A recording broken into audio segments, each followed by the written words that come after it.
Assalamualaikum warahmatullahi wabarakatuh. Pada video kali ini saya akan membahas dampak agama Buddha di Asia Selatan. Agama Buddha adalah salah satu agama tertua di dunia yang lahir di Asia Selatan pada abad ke-6 sebelum Masehi. Ajaran yang disampaikan oleh Siddhartha Gautama tidak hanya memberikan panduan spiritual, tetapi juga membawa perubahan besar pada budaya, seni, dan pemikiran filosofis. Agama ini memberikan alternatif terhadap sistem kasta Hindu yang tetap menekankan nilai-nilai kesetaraan, perdamaian, dan non-kekerasan. Agama Buddha merupakan agama non-teistik yang lahir di anak benua India. Agama ini didasarkan pada ajaran Siddhartha Gautama yang dikenal sebagai Sang Buddha yang menekankan pencerahan, karma, dan dharma. Ajarannya memberikan alternatif terhadap sistem kasta Hindu, menawarkan jalan spiritual yang lebih egaliter. Buddha juga mempengaruhi seni, sastra, dan arsitektur seperti pembangunan stupa, vihara yang mencerminkan nilai-nilai ajarannya. Pada masa awal ajaran Buddha ditransmisikan secara lisan oleh para biksu melalui konsili rutin untuk memastikan keaslian ajaran. Agama ini menarik pengikut dari berbagai kalangan, termasuk bangsawan dan rakyat biasa, menciptakan perubahan signifikan dalam struktur sosial dan politik di Asia Selatan. Selain itu, pusat-pusat pembelajaran seperti Bodh Gaya dan Nalanda menjadi tempat berkembangnya pendidikan budaya dan kebijaksanaan, menarik pelajar dari berbagai wilayah. Oke, untuk pembahasan yang lebih lanjut, yang pertama, perubahan dalam sistem kepercayaan dan praktik religius. Agama Buddha membawa transformasi besar pada sistem kepercayaan di Asia Selatan.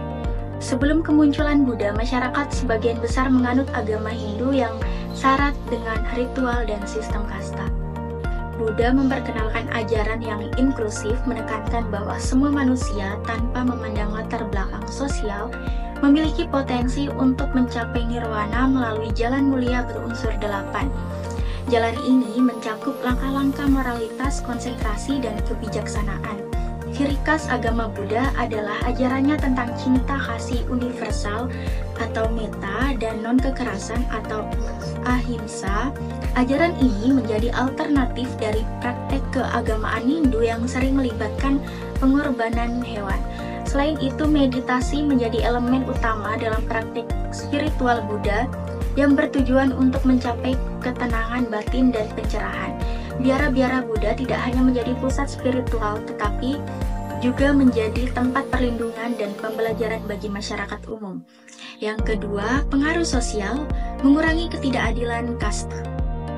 Ajaran Sang Buddha menolak legitimasi kasta dan menekankan bahwa semua manusia memiliki kesempatan yang sama untuk mencapai pencerahan.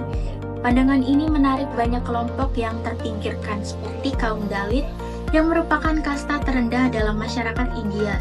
Buddha juga memberikan peluang lebih besar kepada perempuan yang pada masa itu sering diperlakukan sebagai warga kelas kedua. Dalam ajaran Buddha, perempuan diizinkan menjadi biksuni dan aktif dalam kehidupan religius. Yang ketiga, dampak politik dan pemerintahan. Pengaruh agama Buddha juga terasa dalam politik di Asia Selatan. Kaisar Asoka dari dinasti Maurya menjadi salah satu tokoh politik terpenting yang memeluk agama ini. Setelah menyaksikan penderitaan akibat perang Kalingga, Asoka bertobat dan mempromosikan nilai-nilai Buddhis seperti non-kekerasan dan toleransi antar umat beragama. Asoka membangun ribuan stupa dan vihara di wilayah kekuasaannya, mendanai penyebaran ajaran Buddha dan mengirim misionaris ke berbagai wilayah, termasuk Sri Lanka dan Asia Tenggara. Ia juga menerapkan prinsip Dhamma dalam pemerintahannya yang menekankan kasih sayang, kebaikan, dan keadilan. Dengan kebijakan ini, Asoka menciptakan masyarakat yang lebih harmonis dan sejahtera, menjadikan spiritualitas sebagai bagian integral dari tata kelola pemerintahan. Yang keempat, penyebaran budaya dan pendidikan. Biara-biara Buddha seperti Nalanda menjadi pusat pembelajaran yang menarik pelajar dari berbagai wilayah Asia. Nalanda tidak hanya mengajarkan agama tetapi juga berbagai disiplin ilmu seperti filsafat, sastra, dan seni. Seni Buddha seperti pembuatan stupa dan patung Buddha yang megah. Arsitektur wihara dan seni rupa ini mencerminkan pengaruh ajaran Buddha dalam budaya di Asia Selatan. Selain itu, teks-teks Buddhis seperti Tripitaka yang ditulis dalam bahasa Pali dan Sanskerta menjadi fondasi penting dalam perkembangan literatur dan bahasa di wilayah ini. Nah, yang terakhir, yang kelima, dampak terhadap ekonomi perdagangan dan penyebaran ajaran agama Buddha. Agama Buddha juga memberikan dampak pada aspek ekonomi.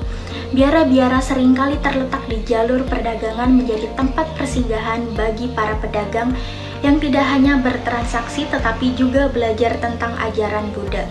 Selain itu, ziarah ke tempat-tempat suci seperti Bodh Gaya mendorong interaksi ekonomi di wilayah tersebut. Selain itu juga perdagangan barang-barang religius seperti patung Buddha dan relik suci menjadi bagian integral dari ekonomi yang berhubungan dengan agama Buddha.